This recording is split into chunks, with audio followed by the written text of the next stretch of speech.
आज की इस क्लास में आज हम लोग देख रहे हैं इंट्रोडक्शन ऑफ अमेरिकन लिटरेचर। ठीक है, तो this is taken from M H Abrahams, very important source. M H Abrahams की ग्लॉसरी से हमने इस सोर्स को लिया है, glossary of literary terms by M H Abrahams. ठीक है, तो अगर हम इसमें देखें साथियों, तो हमने इसका एक एक्रोनिम बना लिया, और एक्रोनिम क्या है? CNTRNM, जिसको मैंने थंबनेल भी कल डाल के बताया था हिंदी में याद करने के लिए। चंपा ने तो राम से नाव मंगाई, अपने लिए कुछ एक फॉर्मूला जैसा। यहाँ पर मैं रुक जाता था, फॉर्मूला नहीं बनाता था, हिंदी में अब कुछ कुछ बनाने शुरू किए हैं। तो अब ये जो चंपा है हमारा, ये क्या है? सी। और ये क्या है? कॉलोनियल एज है। कॉलोनियल एज हम लोग देखते हैं 1607 टू 1775 से कॉलोनियल एज शुरू मानी जाती है। और 1607 इज द फर्स्ट और is the year when we see the first settlement in America happened at Jamestown. पूरी क्लास नोट कर लेगी। 1607 का सिग्निफिकेंस क्या है? अमेरिका में पहली कॉलोनी बसी, जिसका नाम क्या था भाई? क्या था? James town. ठीक है, उसके बाद फिर अगर हम आगे देखें 1775, यानी कि अमेरिका आजाद हुआ या पहली बार अमेरिका एज ए नेशन बना, तो वो कब बना? 1776 में बना। और है ना, 4 जुलाई 1776, उससे ठीक एक साल पहले वाला ईयर लिया है एम.एच. अब्राहम्स ने। और 1775 में हम देखते हैं कि नेशनल पीरियड शुरू हो गया। अमेरिका ने खुद को तो आजाद घोषित कर दिया, मगर अमेरिका अभी भी आजाद हुआ नहीं था। आजाद हुआ नहीं था का मतलब इंग्लैंड ने उसको जो है एक्सेप्ट नहीं किया था एज अ सोवरेन नेशन। तो ये लड़ाई चलती रही, हालांकि 7-8 साल बाद इंग्लैंड ने इसको एक्सेप्ट कर लिया था। तो खैर फिलहाल मैं लेता हूं इसको 1775 टू 1828। पूरी क्लास यहाँ पर ध्यान से। 1828 क्या है? द फर्स्ट डेमोक्रेसी, जिसको हम कहते हैं, पहले जैक्सन की डेमोक्रेसी है, फिर जैक्सोनियन डेमोक्रेसी जो है यहाँ पर आई। पूरी क्लास ध्यान से लिखेगी। जेफरसन और जैक्सन। जेफरसन मैंने लिखा नहीं है स्क्रीन पर, आप लोग लिख लेना। जेफरसन पहला फादर है जिसने डिक्लेरेशन ऑफ इंडिपेंडेंस लिखा। मेरे को यहाँ जगह नहीं है तो मैं यहाँ ऊपर लिख दे रहा हूँ, जेफरसन। ठीक है, तो जो अमेरिका की पहली डेमोक्रेसी आई उसको जेफरसोनियन डेमोक्रेसी बोला जाता है। जेफरसन ने अमेरिका का जो ऐतिहासिक डॉक्यूमेंट है, जिसको क्या कहा जाता है? डिक्लेरेशन ऑफ इंडिपेंडेंस, इसको ड्राफ्ट किया था। और अमेरिका कब बना था एज ए नेशन? 1776 में, 4 जुलाई 1776। ठीक है, जब अमेरिका एज ए नेशन आया। पहले किसने लिखा? जेफरसन ने लिखा इसको, जेफरसन ने। और उसके बाद फिर हम देखते हैं कि जैक्सन की डेमोक्रेसी आई 1828 में, जिसको अर्ली नेशनल पीरियड कहते हैं एम.एच. अब्राहम्स। क्या कहते हैं? Early national period from 1775 to 1828। पूरी क्लास यहाँ पर ध्यान से देखेगी। एक चीज और यहाँ पर, इसके साथ साथ ही आप एक चीज और लिख लेंगे कि यहीं पर ही इसी का एक सब ग्रुप बन जाएगा, रिवॉल्यूशनरी पीरियड। नोट कर लेंगे, सेकेंड वाला पॉइंट में ही आप एक ऐड कर लेंगे, रिवॉल्यूशनरी पीरियड। ठीक है, तो ये रिवॉल्यूशनरी पीरियड जो है ये बहुत ही इंपॉर्टेंट है गाइस। ये है 1765 से 1790 तक का पीरियड। इसका एक सब ग्रुप है, 1765 से 1790 तक आया है रिवॉल्यूशनरी पीरियड। इसमें पूरी क्लास नोट करेगी। 1765 में क्या हुआ? Stamp act. क्या आया? स्टैम्प एक्ट आया, बहुत इंपॉर्टेंट है स्टैम्प एक्ट। ठीक है, तो स्टैम्प एक्ट जो आया, बेसिकली स्टैम्प एक्ट में क्या हुआ, सारे बच्चे ध्यान से देखना, समझने का पॉइंट है। स्टैम्प एक्ट में क्या हुआ कि जो इंग्लिशमैन थे उन्होंने अमेरिकन पर क्या लगाया? टैक्स। टैक्स लगाना शुरू किया। अमेरिका में जो भी लीगल डॉक्यूमेंट्स या जैसे जमीन की खरीद फरोख्त थी, या फिर कई सारे जो गवर्नमेंट जो एक्ट्स थे, उसमें क्या लगाना शुरू किया? गवर्नमेंट के नाम पर टैक्स लेना शुरू कर दिया। तो इसका विरोध ध्यान से देखना किया इन लोगों ने, जिसमें नारा चला नो टैक्स विदाउट रिप्रेजेंटेशन, या नो टैक्सेशन, कैपिटल नोट कर लो, विदाउट रिप्रेजेंटेशन। कहते हैं अमेरिका को अमेरिका बनाने के पीछे का सबसे जो मेन कारण था वो यही स्लोगन था, no tax without, no taxation without representation. ठीक है, कैपिटल में नोट करना। स्टैम्प एक्ट के अंदर, स्टैम्प एक्ट में टैक्स लेने लग गई। कौन लेने लग गई? इंग्लैंड की सरकार। किससे लेने लग गई? अमेरिका से। अमेरिका में जो लोग रहते थे वो कौन थे? क्या वो अंग्रेज थे या नहीं थे? वो अंग्रेजी तो थे, वो इंग्लिशमैन ही थे। तो वो इंग्लिशमैन जो अमेरिका में रह रहे थे, इस बात से क्या फील करने लग गए? ऑफेंडेड फील करने लग गए। उनको इस बात का बुरा लगा कि हैं तो हम भी अंग्रेजी, भले ही हम अमेरिका में रह रहे हैं, और हमारा कोई प्रतिनिधित्व वहां ब्रिटेन की पार्लियामेंट में नहीं हो रहा। तो इस बात का विरोध करते हुए उन्होंने क्या कहा? No taxation without representation. घुसी बात दिमाग में? नहीं घुसी? क्या बोला? मैं फिर से रिपीट कर रहा हूं कि America was populated in 1607 by Englishmen only.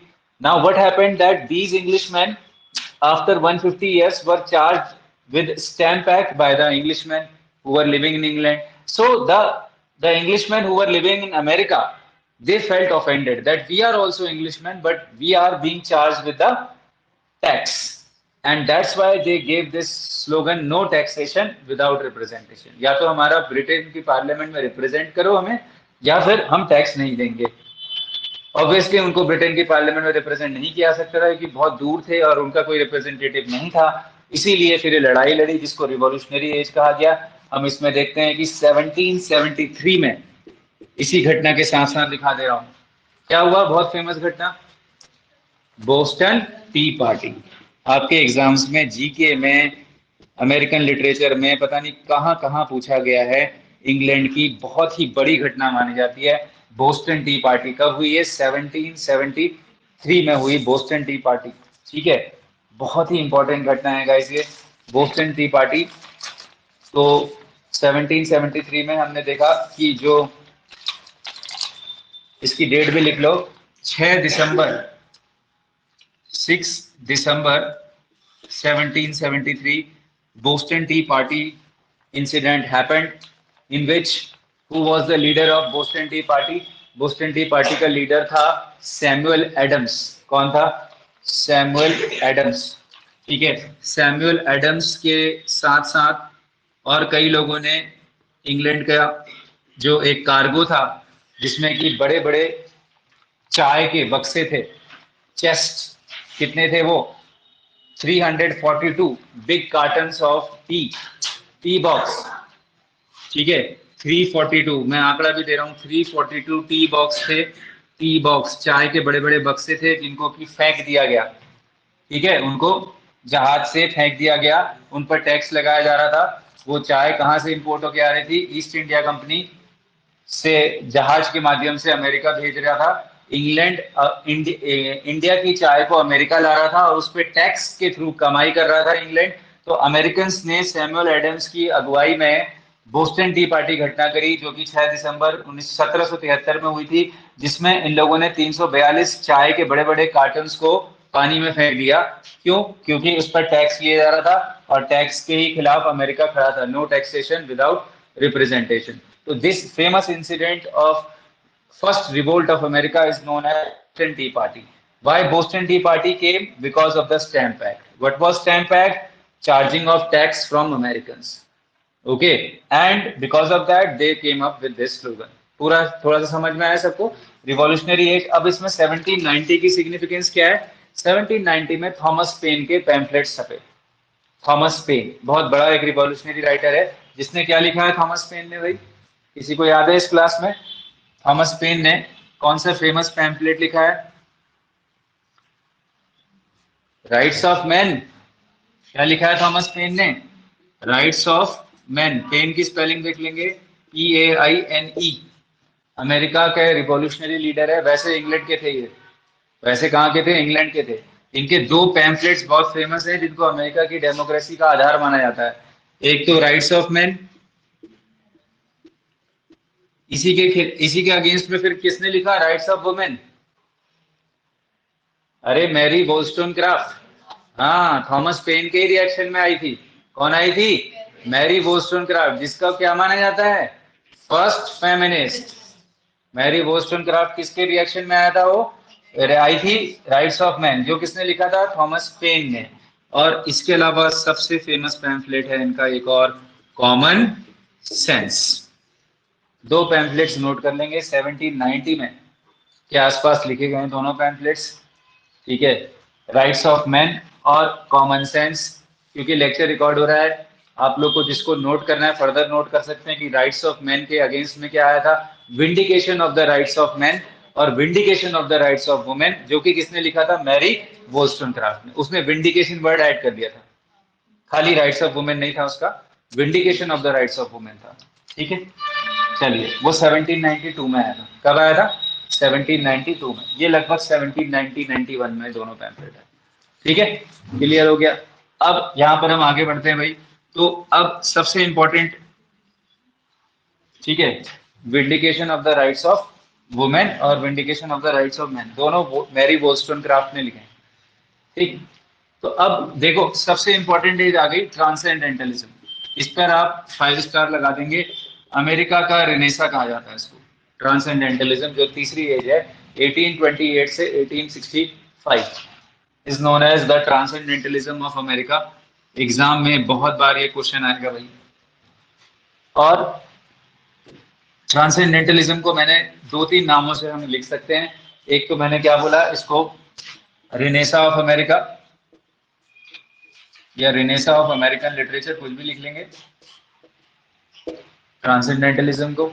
ठीक है, रिनेसा ऑफ अमेरिका 1828 से 1865, पूरी क्लास नोट कर लेगी, वेरी इंपॉर्टेंट है। इसके अलावा और क्या कहते हैं इसको, रोमांटिक एज ऑफ अमेरिका। क्या कहते हैं, रोमांटिक एज ऑफ अमेरिका, बहुत इंपॉर्टेंट है ये।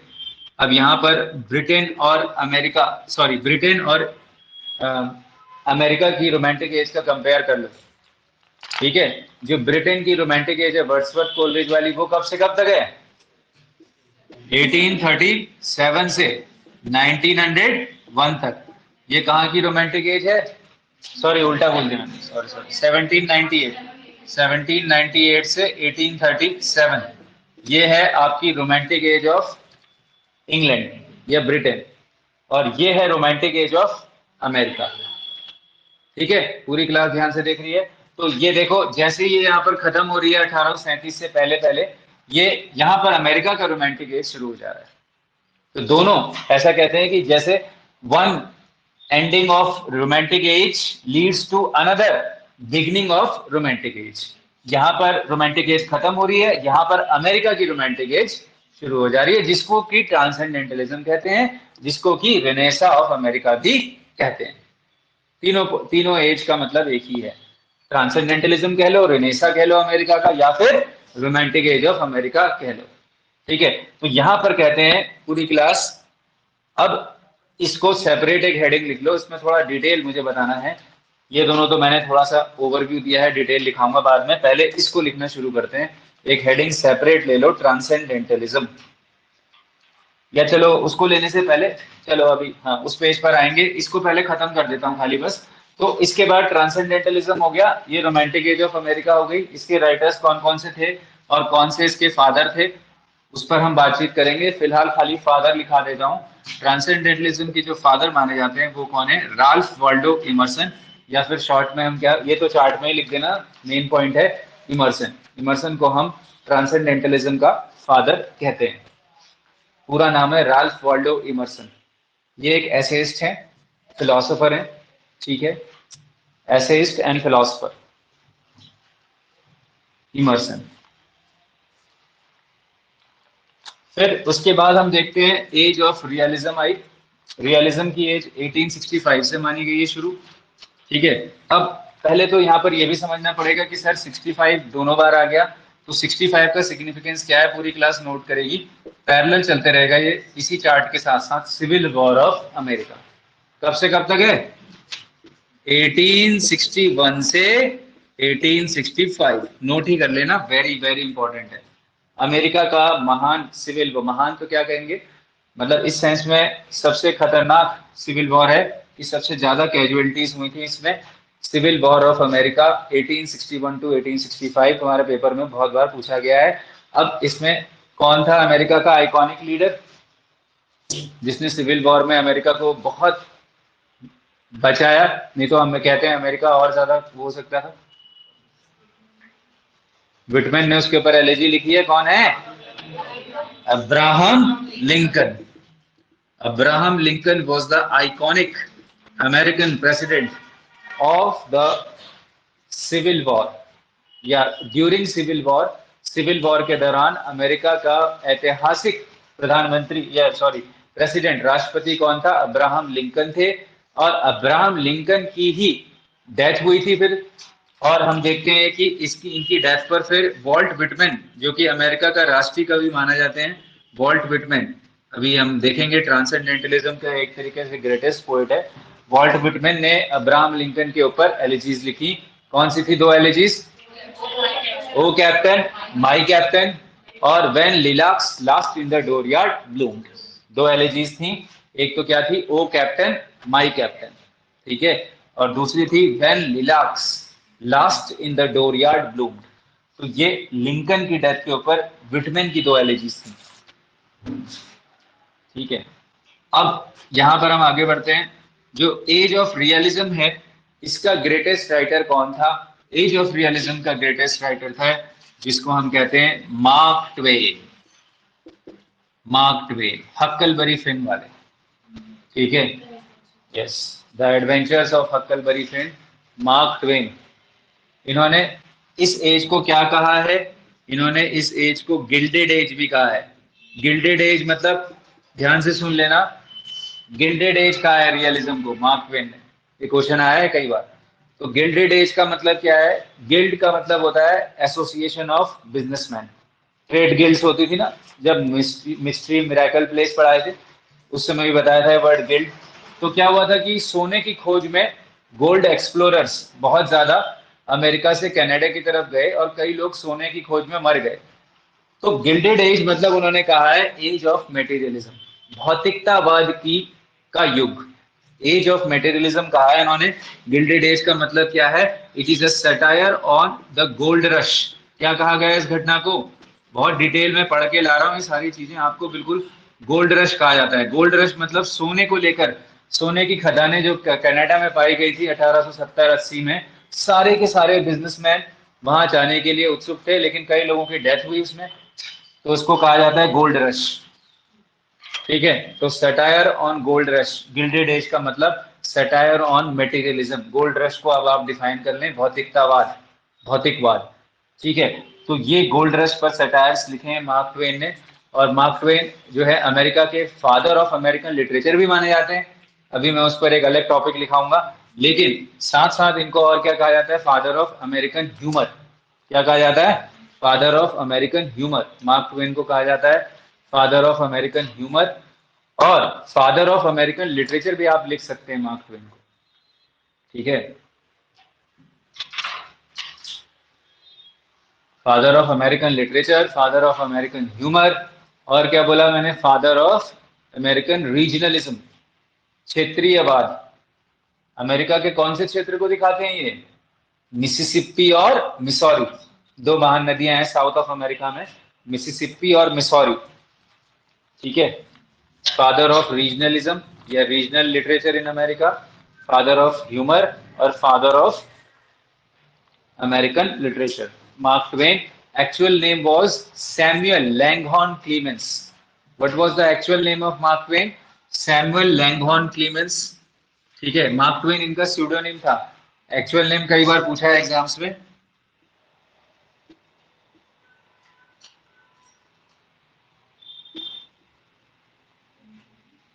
सैमुअल लैंगहॉर्न क्लीमेंस, ये रियल नेम है मार्क ट्वेन का,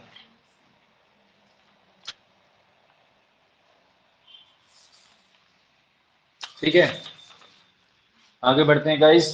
तो फिर रियलिज्म में हमने देखा और भी राइटर्स आते हैं, जैसे हेनरी जेम्स। हेनरी जेम्स आ जाएंगे रियलिज्म में। और फिर हम लोग देखेंगे बहुत सारे राइटर्स इसमें हमें देखने को मिलेंगे, हम डिटेल करेंगे। अब आते हैं नेचुरलिज्म में। Naturalism is extreme realism. पहली बात तो नेचुरलिज्म है क्या? एक्सट्रीम रियलिज्म है। रियलिज्म का प्रभाव जब कैरेक्टर्स पर दिखाएं, ध्यान से सुनना मैं क्या बोल रहा हूँ, रियलिज्म का जब इम्पैक्ट हम कैरेक्टर्स पर दिखाएं नॉवेल्स के अंदर, that is called as naturalism. इसको साइंटिफिक डिटेलिज्म भी कहा जाता है। क्या कहा जाता है? साइंटिफिक डिटेलिज्म, ठीक है। नेचुरलिज्म को हम साइंटिफिक डिटेलिज्म भी कहते हैं गाइस। और नेचुरलिज्म जो है बहुत ही इंपॉर्टेंट मूवमेंट है। फ्रांस में आया था ये वैसे, ठीक है, फ्रांस से नेचुरलिज्म निकला है यूरोप में, और फिर अमेरिका में भी आया। अमेरिका में जो इसके बहुत इंपॉर्टेंट राइटर है वो है Stephen Crane. Stephen Crane, CRANE। एक राइटर लिख के छोड़ देते हैं फिलहाल, स्टीफन क्रेन। ठीक है, फ्रैंक नॉरिस भी है, स्टीफन क्रेन है, बहुत सारे राइटर्स हैं इसमें, एडिथ वॉर्टन है। ठीक, फिलहाल स्टीफन क्रेन लिख देते हैं। और फिर गाइस मॉडर्न एज में आ जाते हैं हम। मॉडर्न एज हम लोग देखते हैं कि फर्स्ट वर्ल्ड वॉर के शुरू होते हुए और सेकेंड वर्ल्ड वॉर के शुरू होने के बीच की एज है अमेरिका में। इसको हम कहते हैं मॉडर्न एज में दो एजेस आ जाती हैं आपकी, जिसको हम कहते हैं एक तो डिकेड ऑफ 1920s। क्या कहते हैं डिकेड ऑफ 1920s को अमेरिका में? Jazz age. क्या कहते हैं? Jazz as. नोट कर लेना, JAZZ। देखते हैं क्लास में किसी ने पढ़ा है तो। जैज एज करके एक फेमस ऐसे है, ये किसने लिखा था? 1922 में लिखा गया एक ऐसे है, जैज एज। ठीक है, किसने लिखा था jazz age? The great Gatsby किसने लिखा है? The great Gatsby, F Scott Fitzgerald.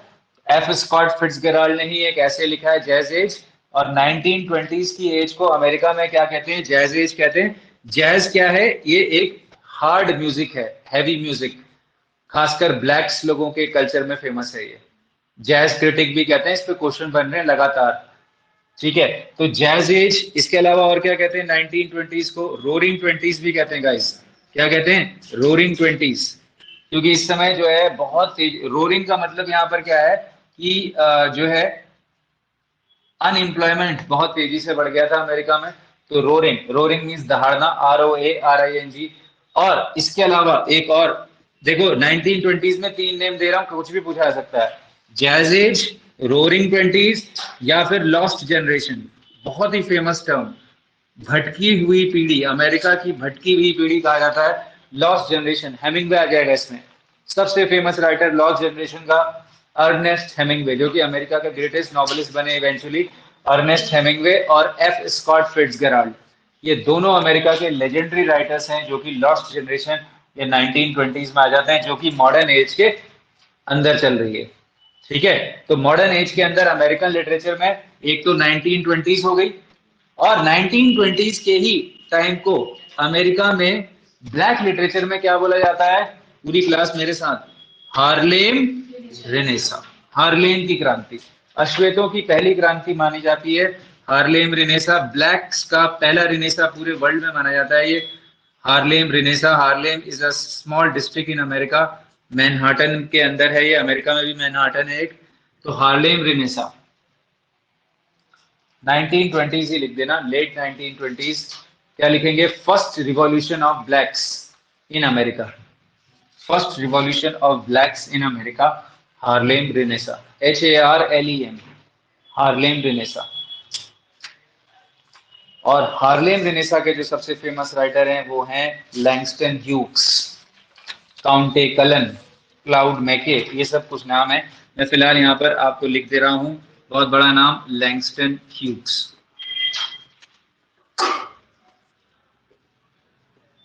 Spelling देख लेंगे, HUGHES, लैंगस्टन ह्यूक्स हार्लेम रेनेसा का लीडर है। ठीक है, और आप ये जरूर लिख दें, मैंने लिखा नहीं है, first Renaissance of blacks in America, Harlem Renaissance 1920s में ही आया। और जिन लोगों को लिखना है, जिनको नहीं पता वो लिख लेंगे, जिनको पता है वो छोड़ सकते हैं कि 1929 में अमेरिका में क्या हुआ? The great economic depression of. पता है तो छोड़ दीजिए, नहीं पता है तो लिख लीजिए। आपको लग रहा है कि भूल जाएंगे तो खासकर नए बच्चे तो लिख ही लेंगे। मैं यहाँ लिख देता हूँ कि 1929 में क्या है? The great economic depression of America. बहुत बार पूछा गया है, अमेरिका की महान आर्थिक मंदी, the great economic depression of America. इसी साल हम देखते हैं वर्जीनिया वुल्फ का रूम ऑफ वंस ओन भी आया, जो कि मॉडर्न फेमिनिज्म का मैनिफेस्टो माना जाता है, 1929 में ही आया। बहुत इंपॉर्टेंट ईयर है ये। The great economic depression of America भी आया 1929 में। ठीक है, बहुत बार पूछा है, जनरल क्वेश्चन है ये। तो साथियों अब हम बढ़ते हैं, फिर इसी सीक्वेंस को डिटेल में करते हैं। ठीक है, तो यानी कि अब एक हेडिंग आ जाएगी, कॉलोनियल एज।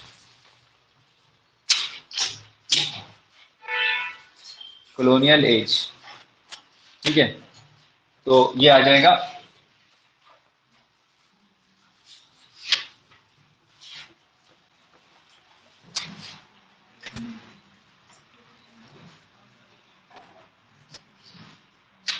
तो एक हेडिंग डालते हैं colonial as.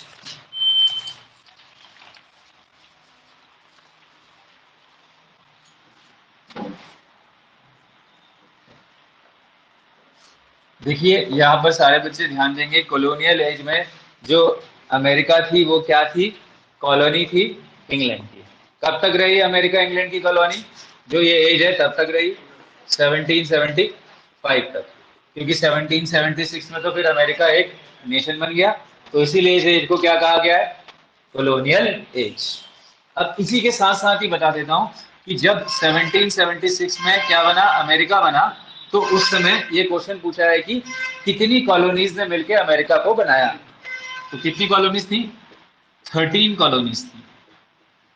13 colonies in 1776 unified together to form present America. अभी इसमें 50 स्टेट्स हैं, 50 स्टेट्स हैं अमेरिका में, लेकिन उस समय 13 कॉलोनीज थी जो कि यूनाइट हुई।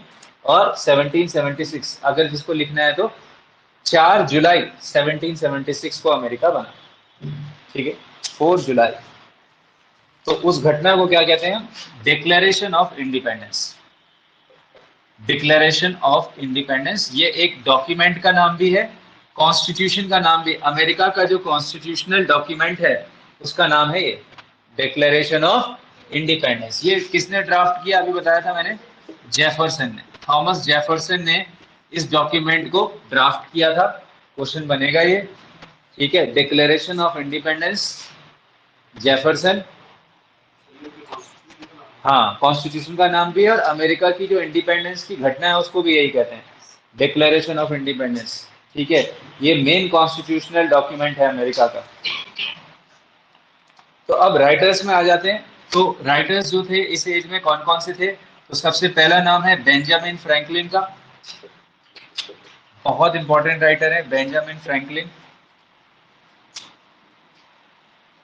ठीक है। बेंजामिन फ्रैंकलिन को early master of American prose कहा जाता है। उसके अलावा जोनाथन एडवर्ड्स, जोनाथन एडवर्ड्स, ये अमेरिका में जो रिलीजियस रिवॉल्यूशन था उसको लेकर आए थे, जोनाथन एडवर्ड्स, ठीक है। बेंजामिन फ्रैंकलिन को क्या बोला मैंने, early master of American prose, early master of American prose. और Jonathan Edwards religious, father of religious revolution in America. फिर उसके बाद आते हैं Cotton Mather, Cotton Mather, MATHER, Cotton Mather, हाँ, father of religious revolution in America, Jonathan Edwards, ठीक है। फिर कॉटन मैथर आ जाते हैं। कॉटन मैथर के बारे में क्या लिखोगे, ये एक थियोलॉजियन थे। कौन बता रहा है थियोलॉजियन का मतलब, धर्मशास्त्री, धर्म का अध्ययन करने वाला, रिलीजियस स्टूडेंट या student of religion is called as theologian, ठीक है। कॉटन मैथर बस मेनली इसमें, और सबसे बड़ा Phyllis व्हीटले,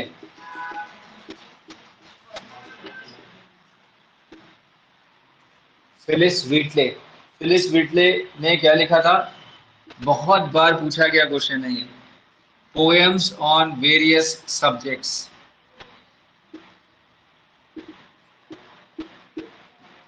poems on various subjects, 1773.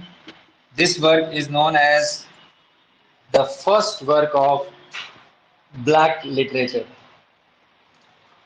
first work of black literature, जिसको कि अब हम क्या बोलते हैं, ब्लैक वर्ड यूज नहीं करते, कलर्ड बोल लेते हैं, या फिर क्या बोलते हैं, African American literature. First work of African American literature, poems on various subjects by Phillis Wheatley, नाम नोट कर लेंगे। देखिए अमेरिकन लिटरेचर में याद रखिएगा ब्लैक्स का कंट्रीब्यूशन बहुत सिग्निफिकेंट माना जाता है, ठीक है, हाँ, जितना कि ब्रिटिश लिटरेचर में नहीं है उतना अमेरिकन में। तो मैंने बताया कि Phillis Wheatley, poems on various subjects, 1773, first work of African American literature. ठीक है, और ये थे क्या, ये कौन थे, ये 19 ईयर ओल्ड स्लेव थे तब। डिफाइन कर लेंगे, ये एक स्लेव थे। आपको पता है स्लेवरी एक प्रथा थी अमेरिका में, सॉरी यूरोप में। ठीक है, गुलाम प्रथा, दास प्रथा, स्लेवरी। क्वेश्चन दे देता हूं, कौन से ईयर में ब्रिटेन में स्लेवरी एबॉलिश की गई? एक कानून पास किया गया ब्रिटेन में, कौन से ईयर में किया गया? 19th सेंचुरी में ही था। 1800 कौन सा ईयर है? 33। नोट कर लेंगे, 1833 में स्लेवरी वॉज एबॉलिश्ड। इसी क्वेश्चन से नोट करते हुए ले लो, 1833 1833 में स्लेवरी को ब्रिटेन में एबॉलिश किया गया।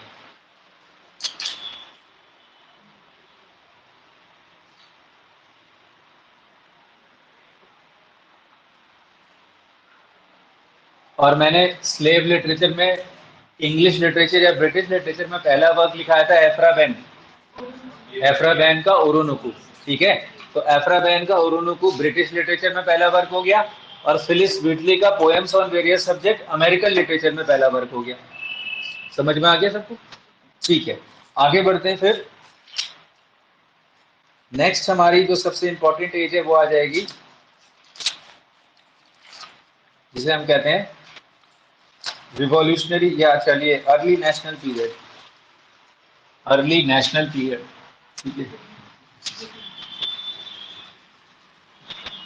या खाली नेशनल पीरियड भी लिख सकते हैं इसको। सेकेंड एज है हमारी national period, which is from 1820, sorry 1775 to 1828। अब इसमें सारे वन लाइनर्स आ जाएंगे।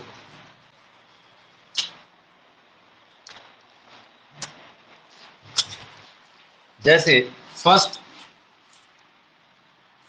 First American comedy, first American comedy.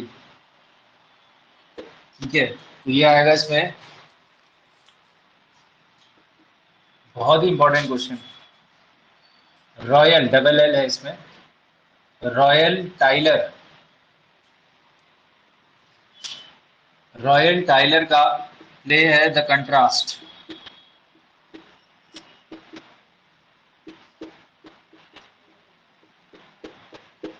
1787।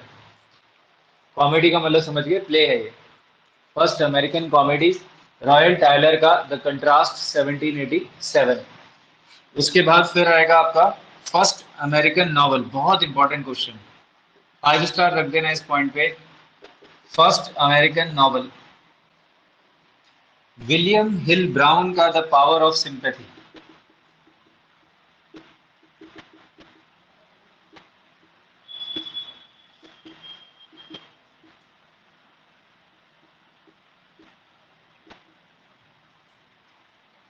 Seventeen eighty nine में आया ये नॉवल, कब आया है? 1789 में। इसको याद रखने का तरीका क्या है? 1789 में और क्या हुआ? फ्रांस की क्रांति। ठीक है, फ्रेंच रिवॉल्यूशन।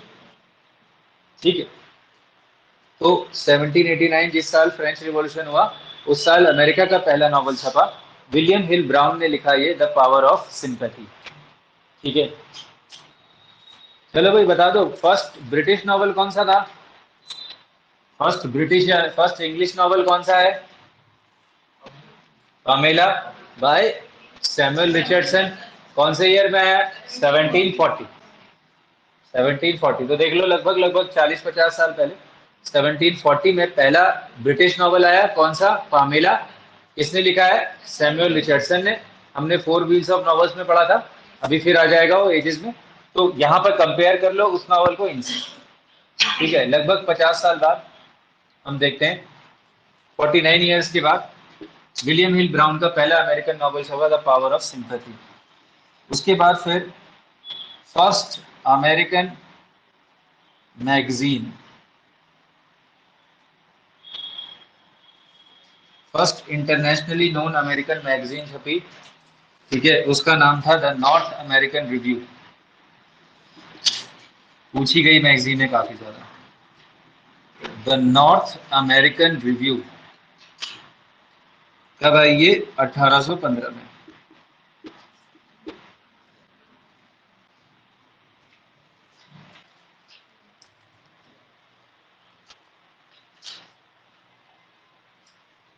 ठीक है, फिर इसके बाद हम देखते हैं कि first international novelist from America.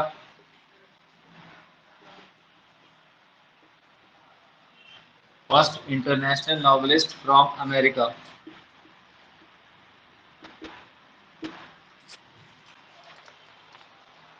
James Fenimore Cooper, JF Cooper. देखो, ये फर्स्ट नॉवेलिस्ट नहीं है, फर्स्ट इंटरनेशनल या फर्स्ट मेजर नॉवेलिस्ट है, दोनों में फर्क है ना। James Fenimore Cooper.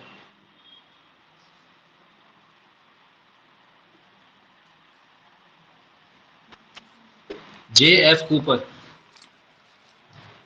James Fenimore Cooper, जिन्होंने लिखा, बहुत फेमस नॉवल लिखा भाई, the last of the Mohicans. क्या लिखा इन्होंने? The last of the Mohicans.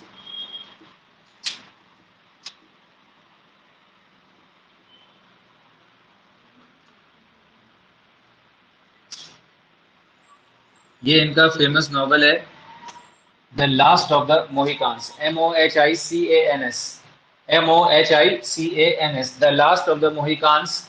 ये मोहिकान क्या है लिख लेना, एक रेड इंडियन ट्राइब है। अमेरिका में रेड इंडियंस पाए जाते हैं ना, तो उनकी एक ट्राइब का नाम है, एक अमेरिका की जनजाति का नाम है मोहिकान्स।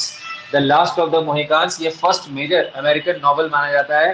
फर्स्ट अमेरिकन नॉवल तो कुछ और है, लेकिन last of the Mohicans first major American novel है। मेजर और फर्स्ट अमेरिकन में फर्क है। और इसका जो हीरो है वो बहुत फेमस है, नेटी बम्पो। क्या नाम है इसके हीरो का? नेटी बम्पो। नोट कर लेगी पूरी क्लास। ये एक्चुअली कितने सीरीज ऑफ नॉवेल्स है? 5 सीरीज ऑफ नॉवेल्स हैं। ये भी लिख नोट कर लेना कि ये मोहिकांस की जो सीरीज है नॉवेल्स की, 5 नॉवेल्स की सीरीज है, पेंटालॉजी है, 5 नॉवेल्स की सीरीज है। इसके जो हीरो का नाम है, जो कि इनका फर्स्ट ट्राइबल हीरो है अमेरिका का, नेटी बम्पो। ठीक है, ये रिकरिंग हीरो लिख देना, पांचों नॉवेल्स में हीरो दिखाई देता है हमें इस नाम से, नेटी बम्पो। तो James Fenimore Cooper.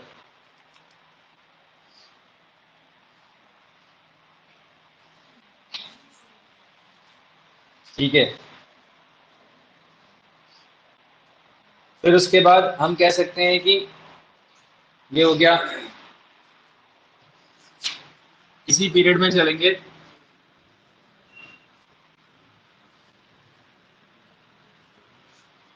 Next point ले लेते हैं हम लोग, first major poet of America. बहुत इंपॉर्टेंट है, first major poet of America. इनको कई बार फादर ऑफ अमेरिकन पोइट्री भी कह देते हैं हम, फादर ऑफ अमेरिकन पोइट्री। अब यहाँ पर डाउट होता है ना, कई जगह वॉल्ट विटमैन है, लेकिन ये नहीं है इसका आंसर ना, क्योंकि ये विटमैन से पहले आ गए थे। कौन है वो? दूसरे ग्रुप में है, विलियम कलेन ब्राइंट। लिखाया था एक बार मैंने, विलियम कलेन ब्राइंट। नोट कर लेना, ये अलग ही नाम है इसमें, ये यहाँ पर गलत होता है क्वेश्चन जरा। William Cullen, CULLEN, Cullen Bryant, BRYANT। Thanatopsis वाले। क्या लिखा है इन्होंने? थैनाप्टोसिस करके एक वर्क है। विलियम कलिन ब्रायंट को first major poet of America कहा जाता है, कई बार फादर ऑफ अमेरिकन पोइट्री भी कहते हैं। यहाँ पर एम्बिगुअस है, विटमैन भी आएगा और ये भी, दोनों ऑप्शन में आएंगे। तो आप जो है मेरे ख्याल से अब वही, पहले तो यही आ गए, विटमैन से भी पहले आ गए, तो मेरे हिसाब से तो यही आंसर होंगे अगर ये भी होंगे ऑप्शन में। तो अगर ये ऑप्शन में नहीं होंगे, खाली विटमैन होंगे, तो विटमैन कर देना, वॉल्ट विटमैन। ठीक है, अभी मैं उसको लिखा भी दूंगा। तो मैंने लिखा फादर ऑफ अमेरिकन पोइट्री है, और इनका एक वर्क है थैनेटोप्सिस। ठीक है,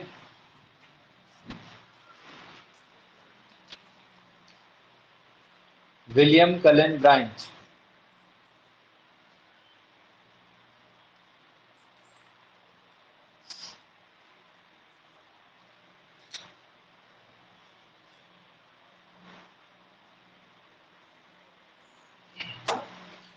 फिर इसके बाद आ जाते हैं इसमें next, first major autobiography of American literature. सारे पॉइंट ढूंढ ढूंढ के लिखा दे रहा हूँ। First major autobiography of American literature, बहुत इंपॉर्टेंट वर्क माना जाता है। ब्लैक्स में आ जाएंगे, the life of Frederick Douglas.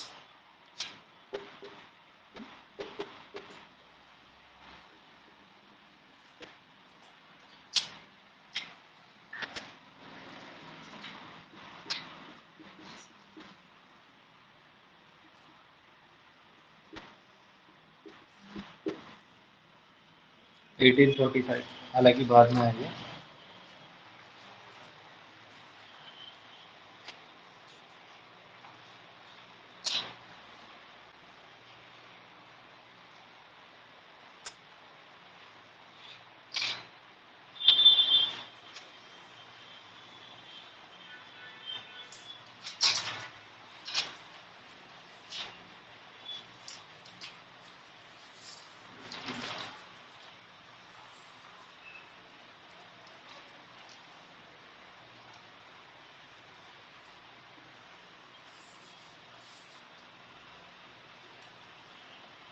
ठीक है, चलो फिर अब हम लोग आ जाते हैं ट्रांसेंडेंटलिज्म पे। ट्रांसेंडेंटलिज्म जो कि सबसे इंपॉर्टेंट हमारा सेक्शन है, ट्रांसेंडेंटलिज्म।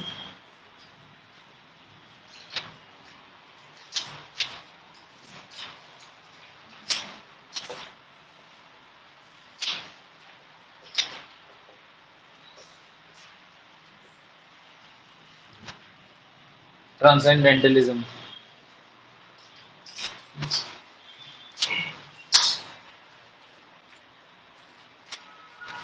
लिखेंगे, थोड़ा सा डिक्टेशन करूंगा इसमें कि टाइम पीरियड भी आप लिख लीजिए, याद हो जाएगा आपको। 1828 से 1865।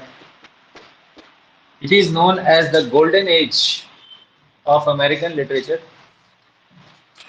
It is known as the golden age of American literature,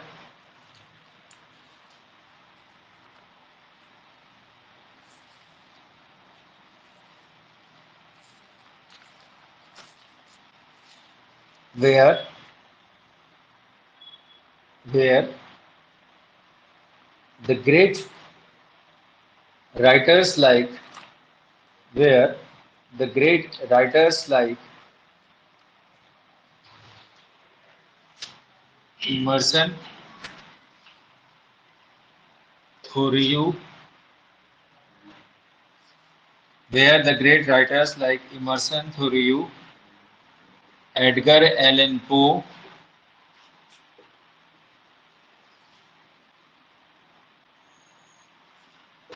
Herman Melville,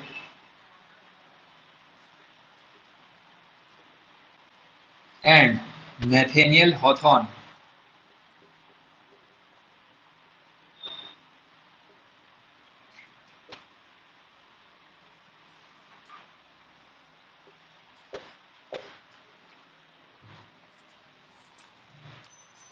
where the great writers like Emerson, Thoreau, Edgar Allan Poe, Herman Melville, and Nathaniel Hawthorne were writing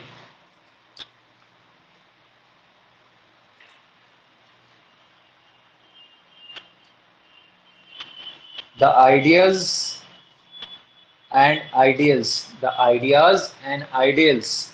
were writing the ideas and ideals, पहले idea लिखो फिर ideals, ideals, idea विचार, ideals Adarsh, ideas and ideals of the contemporary and later American writers, ideas and ideals of the contemporary and later American writers।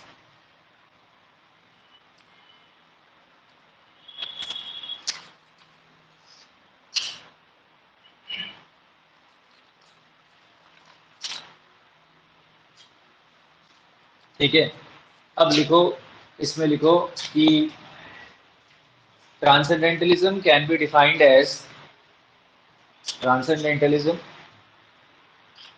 can be defined as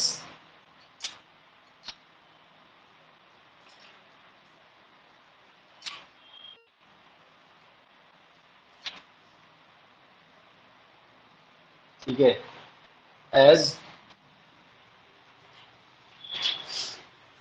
लिखो inverted comma में that inner voice is the oracle of God can be defined as the inner voice which is the oracle of God. हाँ inner voice which is the oracle of God. Inner voice which is the oracle of God. Oracle ORACLE. Inner voice which is the oracle of God. मनुष्य के अंतरात्मा की आवाज ही ईश्वर की वाणी है। Oracle का मतलब होता है भविष्यवाणी या आकाशवाणी। ओरेकल की हिंदी लिख लेंगे आप। कौन सा फेमस प्ले है जिसमें ओरेकल का यूज किया गया है? एक ग्रीक प्ले है क्लासिकल जिसमें एक प्रोफेसी हो जाती है, आकाशवाणी होती है, इडिपस द रेक्स। ठीक है, इडिपस द रेक्स में ओरेकल का प्रयोग किया गया। ओरेकल का मतलब सब लोगों को समझ में आ गया, आकाशवाणी। ठीक है, तो यह मूवमेंट क्या कहता है कि जो हमारे अंतरात्मा की आवाज है, inner voice is the Oracle of God. मतलब ये लोग, मैंने बताया था कि प्यूरिटन्स जो माइग्रेट होके आए थे इंग्लैंड से, उसी का एक ज्यादा एक्सट्रीम फॉर्म है ट्रांसेंडेंटलिज्म। प्यूरिटन्स तो ये मानते थे कि जो हमारी सिंप्लिसिटी, मोरालिटी ही रिलीजन का सार है। ये लोग उससे आगे चले गए, उन्होंने कहा जो हमारी एक्सपीरियंशियल रियलिटी है, जिस रियलिटी को हम फील कर पाते हैं जब हम आंख बंद करके प्रेयर करते हैं, मतलब एक तरीके से पूरा मेडिटेशन ही हो गया, वही ट्रांसेंडेंटलिज्म है। ये कहते हैं कि क्रिश्चियनिटी को आंख बंद करके जो जीसस की फॉलोइंग्स हैं, टीचिंग्स हैं, उनको फॉलो मत करो। जो आपको अपनी प्रैक्टिकल लाइफ से, उनकी टीचिंग्स को फॉलो करने के बाद जो प्रैक्टिकल लाइफ से आपने सीखा, उसको आप फॉलो करो। तो एक तरीके से हम कह सकते हैं कि मॉडर्न फॉर्म ऑफ क्रिश्चियनिटी भी कह सकते हैं, या मॉडर्न फॉर्म ऑफ, जिसे मैं कह सकता हूँ कि प्रोटेस्टेंटिज्म भी कह सकते हैं। प्रोटेस्टेंट्स का सबसे एक्सट्रीम मॉडर्न फॉर्म कह सकते हैं ट्रांसेंडेंटलिज्म। ठीक है, और इसी को मैंने क्या बताया, रोमांटिक एज ऑफ अमेरिका भी कहते हैं। ठीक है, तो ट्रांसेंडेंटलिज्म उसी का दूसरा नाम है, या रेनेसा का ही दूसरा नाम है। ठीक है, ये क्वेश्चन बार बार आएगा घुमा फिरा के। ठीक, अब इसमें क्या है कि जो ट्रांसेंडेंटलिज्म के कुछ फीचर्स को अगर हम देखें, शॉर्ट में फीचर्स लिखा देता हूं। देखो, अब यहाँ पर ब्रिटिश रोमांटिसिज्म, वो वाइवा में पूछता है एमए में कि भैया ब्रिटिश रोमांटिक एज और अमेरिकन रोमांटिक एज का डिफरेंस क्या है, मेन डिफरेंस क्या है। तो ध्यान से सुनना, पूरी क्लास बहुत ध्यान से सुनना कि जो ब्रिटिश रोमांटिक एज है उसमें क्या है, सब्जेक्टिविटी है, स्पॉन्टेनिटी है कि नहीं, और इंट्यूशन है। लेकिन जो अमेरिकन रोमांटिक एज है, ये एक ही वर्ड में मैं खत्म कर दे रहा हूं, क्या है, गोथिक इन नेचर है। मेन वर्ड आ गया कि अमेरिकन रोमांटिक एज का जो सबसे बड़ा फीचर है, नंबर वन, वो क्या है, गोथिक है। यानी गोथिक मीन्स हॉरर, फियर। इसका जो रोमांटिक एलिमेंट्स हैं वो फियर और हॉरर से भरे हुए हैं। इसमें सबसे बड़ा नाम आ जाएगा एडगर एलन पो। एडगर एलन पो की जो हॉरर स्टोरीज हैं, ठीक है, शॉर्ट स्टोरीज के फादर भी है ना एडगर एलन पो, तो हाँ, तो गोथिक स्टोरीज हैं सारी। तो ये गोथिक एलिमेंट इसमें सबसे इंपॉर्टेंट है। इसके बाद दूसरा जो आ जाएगा, ये आ जाएगा कि जो अमेरिकन जो रोमांटिक एज है वो सैटारिकल है, और इसमें क्या है, ब्लैक ह्यूमर है। जो वर्ड्स दे रहा हूं मैं वो सारे अंडरलाइन कर देना भाई, satirical slash black humour. Black humour का मतलब वही सैटारिकल ही हो गया। ठीक है, सैटारिकल और ब्लैक ह्यूमर है। और तीसरा और सबसे इंपॉर्टेंट है कि जैसे मैंने बताया कि इनर रियलिटी को फोकस करता है। ठीक है, इनर एक्सपीरियंशियल रियलिटी को फोकस करता है। चौथा, क्रिप्टिक है। ये वर्ड तो कैपिटल में लिख लो पूरे। देखो, जैसे अमेरिकन लिटरेचर में हेमिंगवे आता है, विटमैन आता है, जितने भी पोएट्स हैं अमेरिकन लिटरेचर के, पोएट्स और नॉवेलिस्ट, उनमें सब में ये क्वालिटी नोट कर लेना, क्रिप्टिकनेस है। क्रिप्टिक का मतलब बहुत छोटे में लिखना, संक्षिप्त में लिखना। ठीक है, अपनी बात को बहुत ब्रीफ में कहना, क्रिप्टिक, और लेकिन पावरफुली कहना।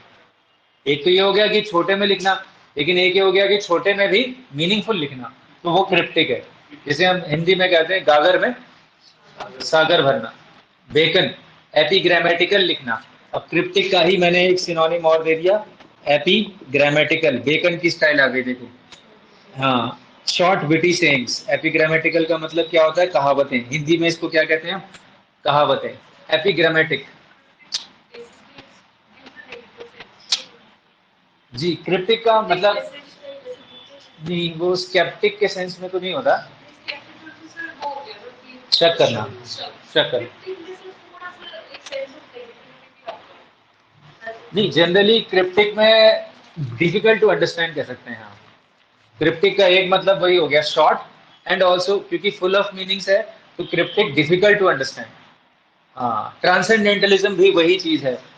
ट्रांसेंडेंटलिज्म एक वर्ड इसमें ऐसे कहते हैं, ध्यान से सुन लेना, कि ट्रांसेंडेंटलिज्म में कहावत है कि एक शब्द कई अर्थों को लिए हुए रहता है। One word is loaded with multiple meanings.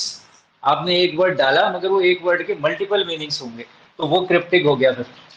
तो क्रिप्टिक का मतलब नेगेटिव में अगर लेना हो तो डिफिकल्ट टू अंडरस्टैंड, इसको समझने में कठिनाई आए। ठीक है, हाँ, जैसे ब्राउनिंग की पोएम्स भी क्रिप्टिक हैं। ऑब्सक्योर हो जाता है जो, ऑब्सक्योर, है ना। पैसिमिस्ट के सेंस में तो जनरली नहीं कहेंगे, वही इसीलिए कहेंगे कि वो डिफिकल्ट टू अंडरस्टैंड, पैसिमिस्ट के सेंस में नहीं कहेंगे, है ना। तो ये आ गया 4 पॉइंट्स आपने अमेरिकन लिटरेचर के रोमांटिक एज के नोट कर लिए। और ये 5 राइटर हो गए, immersion, थोरियो, Edgar Allan Poe, Herman Melville, Nathan Hawthorne. एक राइटर, 2 राइटर और लिख रहा हूं मैं इसमें, एक तो आएंगे वॉशिंगटन इरविंग, जो कि बहुत बड़े राइटर हैं भाई। वॉशिंगटन इरविंग को ही हम लोग क्या कह देते हैं guys? Father of American literature. अब यहाँ पर ये कंफ्यूज करता है पॉइंट, क्योंकि फादर ऑफ अमेरिकन लिटरेचर अभी हमने देखा मार्क ट्वेन भी है, और कई जगह हम वॉशिंगटन इरविंग को भी कहते हैं। तो ये बहुत ही इंपॉर्टेंट पॉइंट है, इस पे क्लैरिटी दे रहा हूं मैं, और थोड़ा सा और स्पष्टता के साथ बताऊंगा, बट आप नोट करें। इनको हम बोलते हैं फादर ऑफ अमेरिकन लिटरेचर। ठीक है, जो वॉशिंगटन इरविंग है उनका 2 वर्क्स याद रखना, बहुत ही फेमस है। एक तो क्या है, रिप वैन विंकल, और एक है the legend of Sleepy Hollow. Rip Van Winkle बहुत ही फेमस शॉर्ट स्टोरी है, आपके नेट में तो एलटी में नेट में पूछी हुई है। और एक क्या है, the legend of Sleepy hollow. ये दोनों शॉर्ट स्टोरीज आज का लेक्चर सारे बच्चे घर पे जरूर होमवर्क कर लें। ये जितने भी वर्क्स हैं इनकी ईयर्स, इनकी स्टोरीज को पढ़ लें। The legend of Sleepy hollow, HOLLOW। ठीक है, ये दोनों क्या है, मैंने बताया नोवेलाज है, नोवेलाज। कई जगह शॉर्ट स्टोरी लिखा है इनको, कई जगह नोवेलाज लिखा है। तो वॉशिंगटन इरविंग वैसे नोवेलाज के लिए माने जाते हैं। ठीक है, अमेरिकन लिटरेचर में ट्रेडिशन है नॉवल लिखने की कोशिश करते हैं, कोशिश ही कर पाते हैं, मगर लिख क्या देते हैं? नोवेला। ठीक है, क्योंकि क्रिप्टिक है ना, ज्यादा लिख नहीं पाते हैं। उनकी अमेरिकन लिटरेचर का फीचर है, याद रखना, कि वो क्रिप्टिक है, शॉर्ट में लिखते हैं बहुत। यहीं से नारा निकला है कि टू कट द शॉर्ट। ठीक है, short is sweet, cut it short. तो ये सारे नारे अमेरिका के हॉलीवुड मूवीज के हैं, और वो they like to keep it short. Okay, so American literature के बारे में ये कहावत है। ठीक है, तो अब मैंने बताया वॉशिंगटन इरविंग के 2 वर्क्स नोट कर लिए, और ये एक शॉर्ट स्टोरी राइटर या फिर एक नोवेला नोवेला राइटर के तौर पर लिखे जा सकते हैं। ठीक है, तब नॉवेल्स एग्जैक्टली डेवलप नहीं हुए थे फुली, हालांकि 19वीं सेंचुरी में आ गए हम। ठीक है, और मैं कंक्लूड करूंगा इस लेक्चर को इस एक वर्क के साथ, नोट कर लीजिए। Transcendentalism became a famous age after, transcendent इसके बाद नोट करके लिखना है, नोट डाल लो कॉपी में और फिर लिखो, transcendentalism became a famous age after. Transcendentalism बहुत फेमस हो गया अमेरिका में एज के तौर पे कब? Transcendentalism became a famous age after the influential book of after the influential book by after the influential book by, note कर लेना इनका नाम, FO।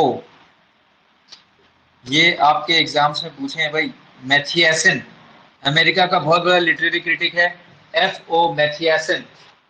After the work of या बुक ऑफ FO मैथियसन, इनका वर्क नाम है the American renaissance. इस book का नाम ही क्या था? The American renaissance.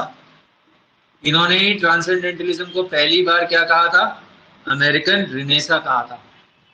इन्होंने माना है अपनी बुक में। F O Matthiessen the American renaissance. जो कब आई ये बुक? 1941 में आई। तो ट्रांसेंडेंटलिज्म ज्यादा फेमस वहां से हो गया। ठीक है, अब कल की जो क्लास होगी ना, उसमें मैं सबसे पहले ये एजेस किसी से भी पूछ लूंगा। सब लोग याद करके आना, क्योंकि बहुत मेहनत चल रही है मेरी तरफ से, तो वही मेहनत आपको रेसिप्रोकेट करनी है। ठीक है, तो कल सेकंड पार्ट होगा इसकी एजेस का। उसमें एजेस के मेन फीचर्स और टाइम फ्रेम्स को याद करके आइएगा सब लोग। ठीक है, चलिए फिर आज इतना कर लेते हैं। Thank you.